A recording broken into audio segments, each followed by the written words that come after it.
Yan pala ang itlog ng tuko. Yan mga kaagimat. Oh, yan sila mga kaagimat. Yung itlog niya nakadikit pala sa yan yung itlog mga kaagimat ng tuko. Yan, tunay. Yan ang tuko mga kaagimat. Yan oh, marami nakadikit sa mga kaagimat. Yan. Yan oh, apat pala. Apat.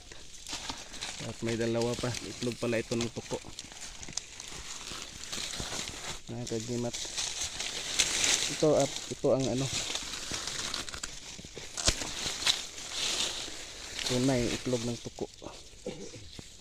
Yan. Itlog pala ng tuko. Nakadikit.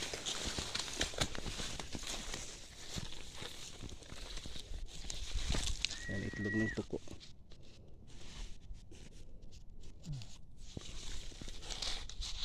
So, tumitigas na siya mga kaagimat. Ang ganda dito pag nagiging na siya mga kaagimat. Nagiging bato na siya.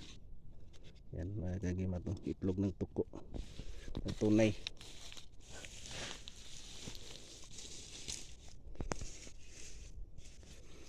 Yan ang itlog ng tuko.